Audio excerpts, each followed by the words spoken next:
Olá, bom dia para você. Seja muito bem-vindo ao Redação Hit, edição sábado. Vamos juntos ficar por dentro das últimas notícias desta semana. Uma investigação apontou o que deu errado no mutirão de cirurgia da catarata, que deixou pacientes cegos no interior de São Paulo. O produto que seria usado para higienizar foi colocado nos olhos dos pacientes ao final do procedimento. A sindicância para investigar o caso começou no dia 28 de outubro e foi conduzida pelo Grupo Santa Casa de Franca, administrador do Ambulatório Médico de Taquaritinga. As equipes médicas e assistenciais utilizaram clorexidina, um produto de coloração transparente no lugar de PVPI, iodopovidona, no momento da asepsia dos pacientes. A investigação constatou que houve uma inversão na ordem de aplicação dos produtos. Segundo o protocolo correto, a clorexidina é utilizada para asepsia e o soro Ringer para o selamento da incisão e, no caso das vítimas, a clorexidina foi aplicada em substituição ao soro Ringer. Abre aspas. Isso significa que no processo cirúrgico, a equipe médica assistencial inverteu a ordem do uso dos produtos, fecha aspas, apontou a nota assinada pela direção da Santa Casa. Das 23 pessoas atendidas no mutirão, 12 apresentaram complicações em um dos olhos. Por segurança, nunca são realizadas cirurgias simultâneas nos dois olhos. Os pacientes afetados foram inscritos na fila de transplantes de córnea de São Paulo no último dia 6 de dezembro. Todos os profissionais envolvidos na falha foram afastados. Dos 12 pacientes afetados, 5 realizavam a segunda cirurgia, pois já haviam operado com sucesso o primeiro olho. O resultado da sindicância será entregue à Secretaria Estadual da Saúde. A direção lamentou, enfatizando que o erro não se deu nas instalações, protocolos, mas sim na falha humana profissional. Em nota, a Secretaria do Estado da Saúde de São Paulo lamentou o atendimento inadequado e abriu uma investigação. Informou ainda que os pacientes estão recebendo suporte em unidades de referências por equipe especializada, incluindo tratamento e medicamentos necessários. E olha, durante essa estação de verão, os casos de dengue sempre aumentam, né? As condições das altas temperaturas associadas às chuvas favorecem a proliferação do mosquito Aedes aegypti em locais e também recipientes com água parada. Desde o começo deste ano, o Brasil registra, em média, 2 óbitos por dia. São quase 270 mil casos prováveis da doença registrados desde o início de janeiro.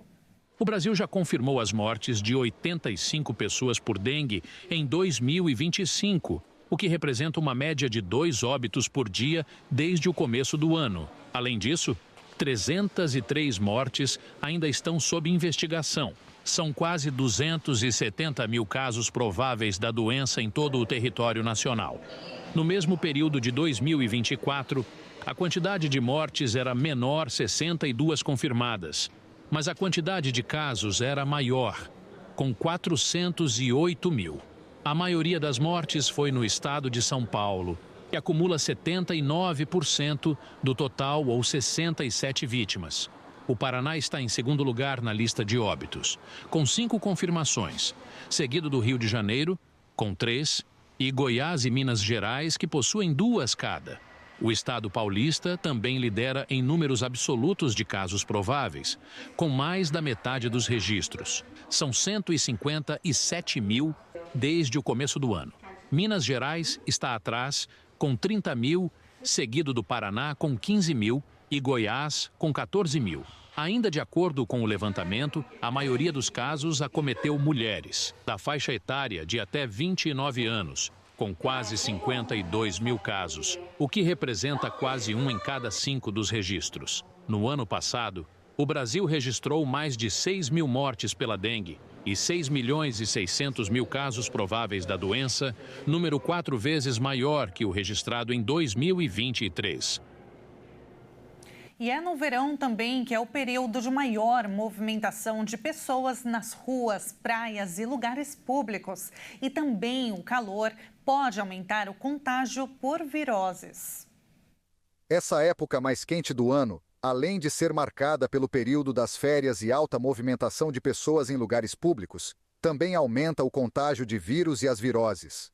O norovírus é mais presente no sudeste brasileiro e tem incubação rápida após o contágio. Pode ser detectado por testes imunológicos. As viroses não têm uma faixa etária específica para contaminar, mas a preocupação é maior com os mais jovens ou mais idosos. Além disso, pacientes que possuem algum tipo de imunossupressão também têm deficiência na imunidade. Numa área de aumento das temperaturas, há ciclos de reprodução de alguns desses vírus e favorecem por conta da redução do tempo de incubação do vírus. Uma pessoa que contraiu uma virose pode apresentar como sintomas um quadro de resfriado, mas também pode ter sintomas gastrointestinais, como diarreia, náuseas e vômitos. O tratamento é baseado em repouso e fortalecimento do corpo, para que o sistema imunológico seja capaz de eliminar o vírus mais rapidamente. As principais recomendações são manter-se bem hidratado, manter uma alimentação equilibrada e evitar atividades desgastantes.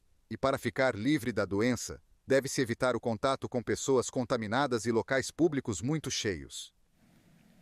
A Agência Nacional de Saúde, ANS, vai abrir no próximo dia 18 uma consulta pública sobre a criação de um novo tipo de plano de saúde, mais barato, mas com menos direitos de atendimento.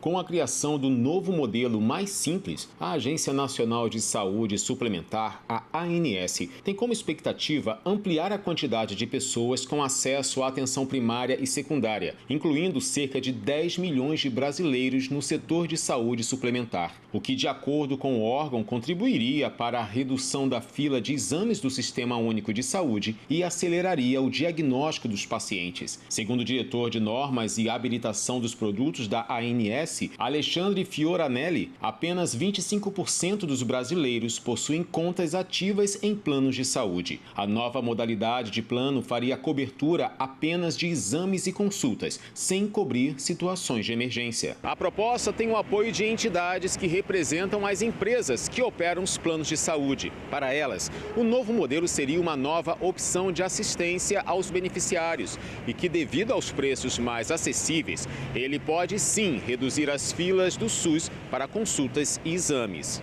Na última segunda-feira, a agência aprovou consulta e audiência públicas sobre a criação de um ambiente regulatório experimental para testar o novo modelo mais acessível, que não incluiria acesso a pronto-socorro, internação e terapias. A consulta será aberta no próximo dia 18 e vai até o dia 4 de abril, com uma audiência marcada para 25 de fevereiro. No ambiente regulatório experimental, operadoras interessadas poderão criar e registrar um novo plano coletivo por adesão, com coparticipação limitada a 30%. Conforme as regras, as empresas serão obrigadas a oferecer bônus a beneficiários que participarem de programas de cuidado e permanecerem no plano após os 2 anos de testes. Ao fim do período de avaliação, a ANS avaliará se o modelo será mantido ou descontinuado.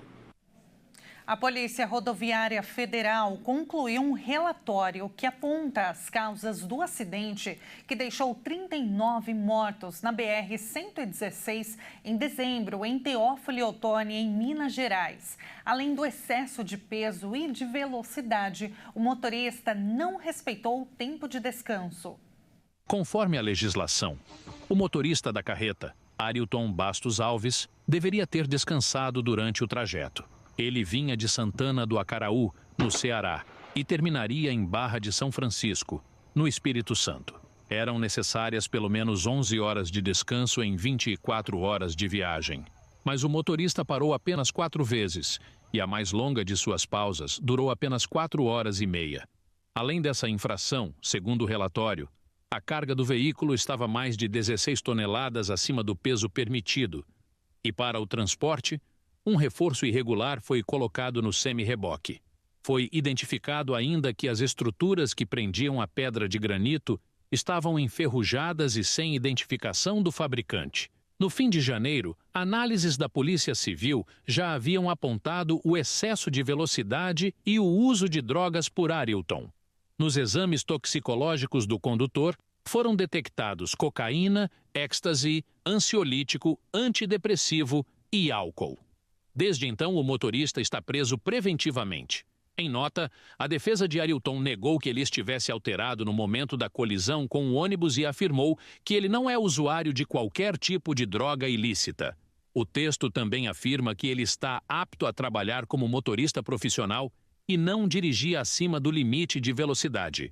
A colisão, que envolveu um ônibus de turismo e um caminhão que transportava bloco de granito, ocorreu em uma curva sinuosa em um trecho de declive da rodovia BR-116, na altura da cidade de Teófilo Otoni, no Vale do Mucuri.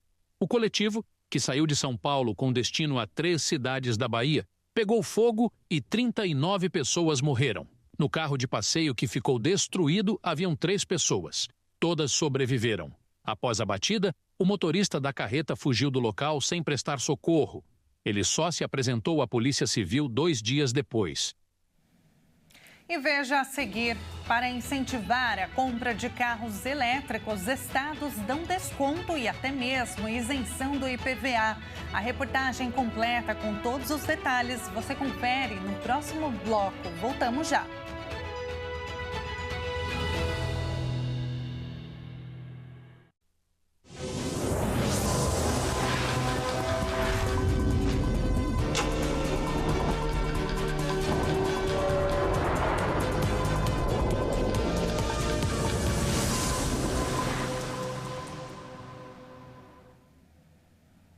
E nós estamos de volta com as principais notícias deste sábado.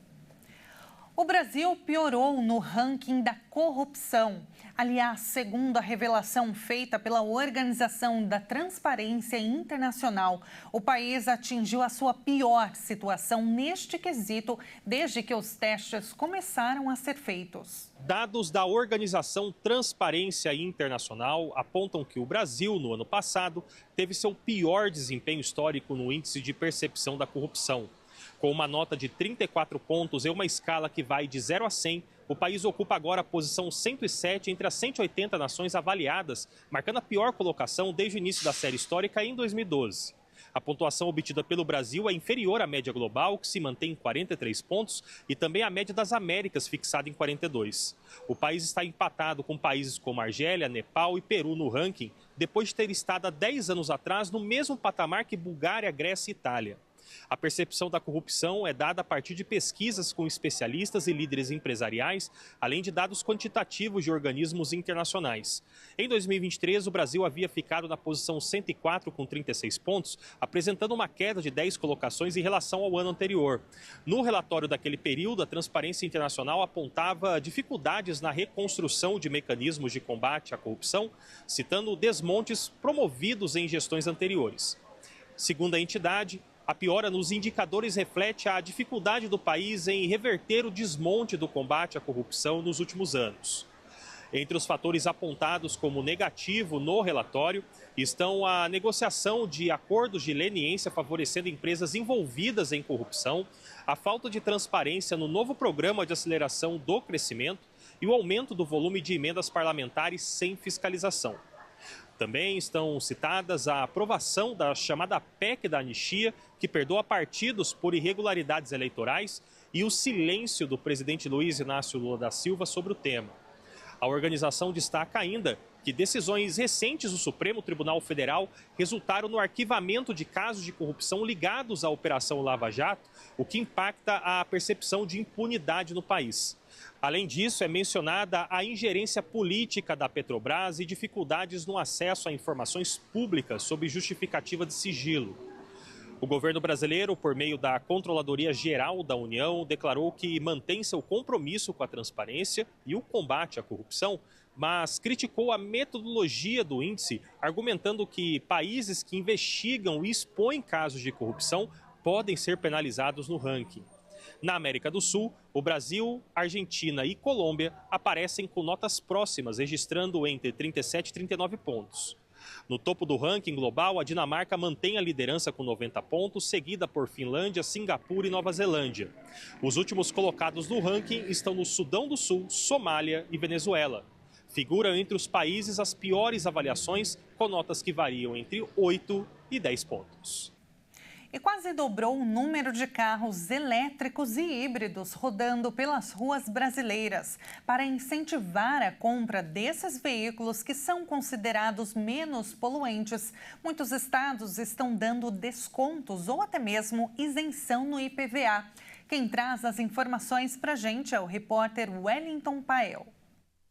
Pelo menos 14 estados brasileiros já têm algum tipo de política de isenção, benefício ou desconto para os condutores de carros elétricos ou híbridos na hora de pagar o IPVA, o Imposto sobre Propriedade de Veículos Automotores. Aqui em Mato Grosso do Sul, onde estamos, por exemplo, esses carros não são isentos, mas têm um desconto de 70% no valor do tributo. Já em estados como Alagoas, Amapá e Minas Gerais, há isenção de todo o valor, assim como no Distrito Federal. Vale lembrar que, por se tratar de um imposto estadual, cada unidade federativa tem uma regra para isso. Em alguns é o prazo de isenção, outros condicionam a fabricação do veículo no estado ou a modelos específicos. Em São Paulo, por exemplo, são isentos os movidos a hidrogênio e híbridos com motor elétrico que atendam a critérios determinados. A criação dessas medidas passa pela aprovação de leis estaduais e a implementação é através dos órgãos equivalentes às secretarias de Fazenda. Ou seja, se você quer saber como que funciona isso no seu estado, esse é o órgão do governo que detém essa informação. As políticas de incentivo, elas acompanham uma tendência de adesão do brasileiro aos veículos elétricos ou híbridos. Somente no ano passado foram emplacados 177.358 carros elétricos, número 89% maior do que os comercializados na categoria em 2023, segundo dados da Associação Brasileira do Veículo Elétrico. É importante destacar que esses modelos recebem essas políticas de incentivo por serem considerados mais sustentáveis, já que ainda não estão entre os vendidos a preços populares no país. Os mais baratos chegam a custar, em média, R$100 mil. E olha só essa reportagem, um símbolo de força e determinação. Este é o lema de vida de Maria Aparecida, conhecida como Aroeira. Ela corre há mais de 30 anos e já conquistou mais de 800 troféus e medalhas. Aos 70 anos, Dona Maria desafia o tempo com passos firmes. Não é à toa que recebeu o apelido de Aroeira. As pessoas falam, você é muito forte, né? E até gosto do nome, né? Gosto. Adoro quando eu chego, o pessoal grita, Aroeira! Aroeira! Uma expressão também de carinho, né? E ser forte. Mas eu me acho forte mesmo. Há mais de 3 décadas, a corrida faz parte da rotina da diarista. A paixão pelo esporte começou como uma maneira de superar o fim de um relacionamento. Casamento que não deu certo, né? Levei um pé e aí fui chamada para... Meu irmão me chamou para andar, caminhar nas corridas, né? E começar a me dar uns treinos, umas orientação. Aí conheci as meninas na época, né? Conhecida de muita gente aqui. E aí eu falei, eu vou entrar. Eu treinei uns 6 meses ali, só rodando e indo pro serviço, rodando. Aí até consegui também o tênis e fui correr a prova. Menina, eu fiquei em 6º no geral. Falei, se eu fiquei em 6º no geral, a primeira... eu vou pra cima. Comecei a pegar firme no treino e tal, né? E dormi um pouco mais cedo também, né? Porque eu fazia muito tricô, crochê. Comecei a largar um pouco de lado, levar o gosto, mas sair de ficar sentada ali, sair pras ruas correr. Aí consegui ainda chegar a melhor do estado. Foi uma história muito boa, muito gostosa. Ela respira o esporte. Até para ir ao trabalho, escolhe correr. São mais de 10 quilômetros percorridos em cerca de 1 hora e 15 minutos. Para dar tempo, né? Porque se eu trabalhar primeiro, o corpo está cansado, eu não vou aguentar treinar, entendeu?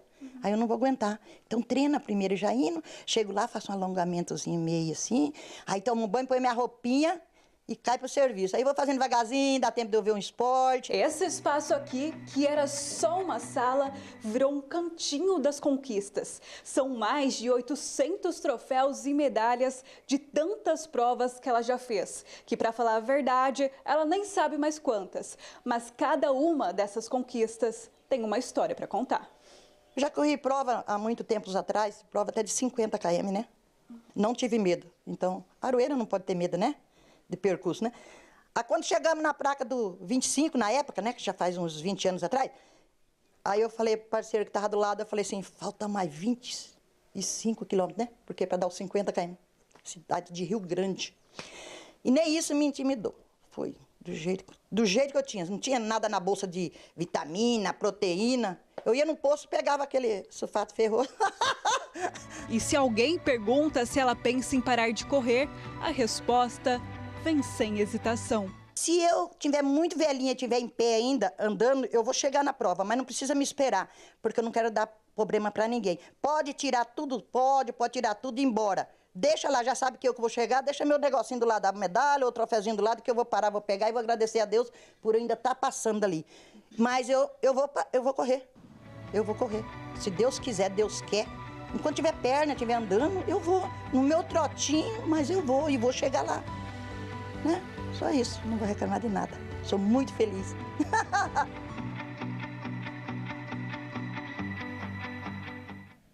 Que incrível, né? Que exemplo mesmo.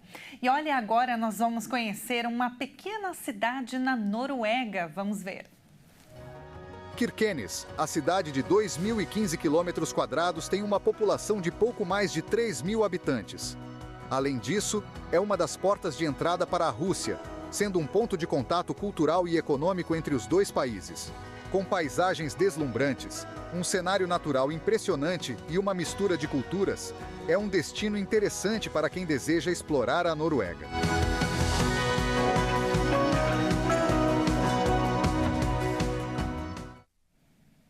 Muito bonita. Vamos ver uma câmera, então, dessa cidade norueguesa chamada Kirkenes ou Kirkenes, né? Vai saber como se pronuncia mesmo em norueguês. Ela foi fundada no início do século XX e tem se destacado como um centro de comércio e transporte devido à sua proximidade com o mar e também com a Rússia.